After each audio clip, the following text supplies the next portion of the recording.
You are the one who gets the phone call at 2 in the morning. You are the one who sits across from your mother at the dinner table, watching the argument escalate and quietly decides not to add fuel to it. You are the one who remembers birthdays, smooths over old grudges, and somehow absorbs everyone else's pain without anyone ever asking if you are okay. People look at you and think you are just the responsible one, the calm one, the one who has it together. But the truth is, what you are doing isn't just a personality quirk or a lucky accident of temperament. It's the result of a very specific psychological position you've been placed in, sometimes since childhood, and it shapes everything about how you move through your family and through life. Today, we're talking about the 9 signs that you are the most emotionally mature person in your family, and more importantly, why that happened and what it actually costs you. Welcome back to the Mind Lab. Let's dig in. There's a version of maturity that looks effortless from the outside. You don't yell, you don't storm out, you don't say the thing you are thinking even when it's the truest thing in the room. And because you don't, everyone around you assumes you are fine. That assumption is the first invisible burden of being the most mature person in your family. Your competence becomes your invisibility. Sign 1.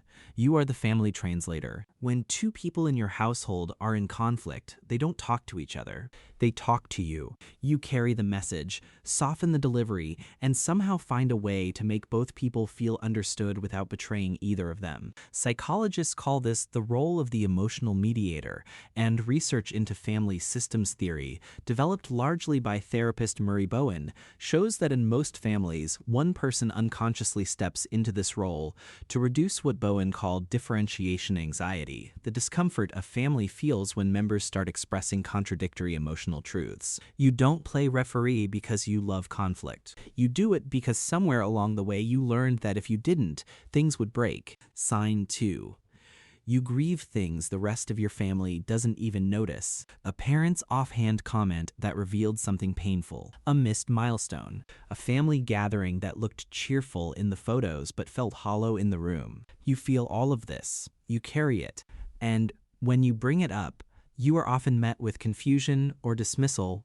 Why are you making a big deal out of this? The answer lies in something called affective attunement, the capacity to pick up on emotional undercurrents that others are defended against. Your nervous system registers what everyone else screens out. Sign 3. You set limits that no one else in your family has ever modeled for you. You learned, probably through a great deal of painful trial and error, that you cannot pour endlessly from an empty container. So you started saying no. You started protecting your time and energy. And this made people uncomfortable, because in a family system where one person has always absorbed the overflow, the moment you stop, everyone else has to confront their own discomfort directly. Boundaries, in family psychology, aren't walls. They're honest acknowledgments of where one person ends and another begins. You built that skill from scratch with no roadmap. Sign 4. You feel responsible for other people's emotional states, not in a vague, caring sort of way, in a visceral, almost compulsive way. If someone in your family is upset, something in you feels like it is your job to fix it, or at minimum to not make it worse. This pattern has a name. It's called emotional enmeshment, a concept from structural family therapy, and it describes a family system where the emotional boundaries between members are so blurred that one person's distress becomes everyone's emergency. You absorb the signal early. The family's emotional temperature is your responsibility. Sign 5. You forgive without receiving an apology, not because you are a pushover, because you understand, on some deep level, that holding on to resentment inside a family system is like drinking poison and waiting for the other person to get sick. You've processed hurts that others in your family haven't even acknowledged yet. You've done the quiet internal work of releasing things you were never given closure on. That's not weakness. That's one of the hardest forms of emotional labor that exists. Sign 6. You can hold 2 contradictory truths about someone at the same time. You love your father and you know he failed you. You understand why your mother behaved the way she did, and you also know it caused damage. Most people need to collapse complexity into simplicity. Someone is good or bad, right or wrong, Villain or hero? You've developed what psychologists call dialectical thinking, the capacity to hold tension between opposing truths without needing to resolve it prematurely. You don't need the world to be black and white to feel safe in it. Sign 7. You are the keeper of family history. You remember what happened. You remember the year things shifted, the conversation that changed a relationship, the thing that was said and never apologized for. Others in your family may have convenient memory, a kind of selective forgetting that lets them move on without processing. You carry the archive, and sometimes that weight is enormous. Sign 8. You feel loneliness inside your family, not outside of it. Outside, with friends or colleagues, you feel seen. But inside your family, there is a particular ache of being surrounded by people who love you but cannot fully meet you where you are emotionally. That loneliness is real. It isn't ingratitude. It's the natural consequence of having outgrown a relational container that hasn't grown with you. Sign 9. You see patterns your family cannot see yet. You understand the cycle. You can look at how your grandparents raised your parents, how that shaped your parents' behavior, and how that behavior shaped you. You've traced the thread. And sometimes the loneliest thing about that clarity is knowing you can't hand it to someone else. Understanding is yours. What others do with their own lives is not something you can control, no matter how clearly you see it. Now, here is the question underneath all of this. Why does one person in a family end up carrying all of this?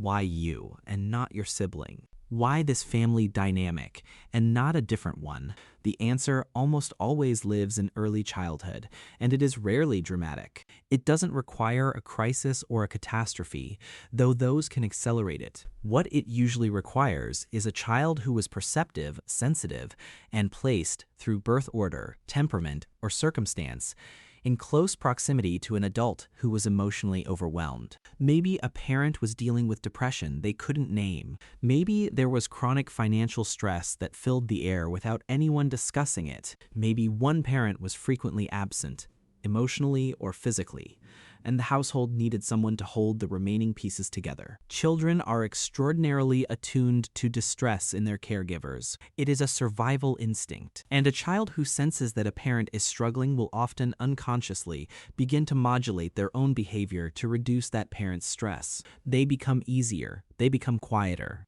They learn to read the room before they learn to read. And over years, that pattern calcifies into identity. The perceptive child becomes the responsible teenager, becomes the emotionally mature adult who takes the 2 a.m. phone calls and absorbs the dinner table arguments and carries the family archive in their chest. This isn't a character flaw. It's an adaptation, a remarkably sophisticated one. But it came with a cost you may still be calculating. So, what do you do with all of this? Not fix it, because being emotionally mature isn't something to fix. But you do deserve to be met with the same care and attentiveness you so freely give to everyone else. You deserve to grieve the emotional reciprocity you didn't receive and may still not be receiving. And you deserve to stop performing competence when you are quietly exhausted. Start by letting yourself be witnessed, not just by friends or therapists, but internally. Begin noticing when you slip into mediator mode, caretaker mode, historian mode, without anyone asking you to. You don't have to step out of every role immediately, but naming what you are doing while you are doing it creates a small gap between the reflex and the response. Inside that gap, you get to choose. Practice receiving without immediately redirecting. When someone asks how you are, resist the habit of pivoting to their needs inside the same breath. Let the question land. Answer it honestly, even if only to yourself first. And finally, release the rescue fantasy. The most painful pattern carried by emotionally mature people in their families is the quiet, enduring hope that if they model enough emotional health, the people around them will eventually learn it by osmosis. Sometimes they do. Often they don't. Your growth belongs to you. It was always yours. Maturity is not the absence of needs. It's the courage to have them anyway. If you recognized yourself in any of this, leave a comment below. Tell me which sign hit the hardest, because I genuinely want to know. And if someone in your life came to mind while you were watching, a partner, a sibling, a friend who is quietly carrying more than anyone realizes, share this with them. Sometimes the most important thing we can offer someone is the simple act of saying, I see what you are doing, and I see what it costs. Thank you for spending this time with us at the Mind Lab. If you want to keep exploring the deeper patterns underneath everyday behavior, subscribe. We're always here working through it together. Take care of yourself.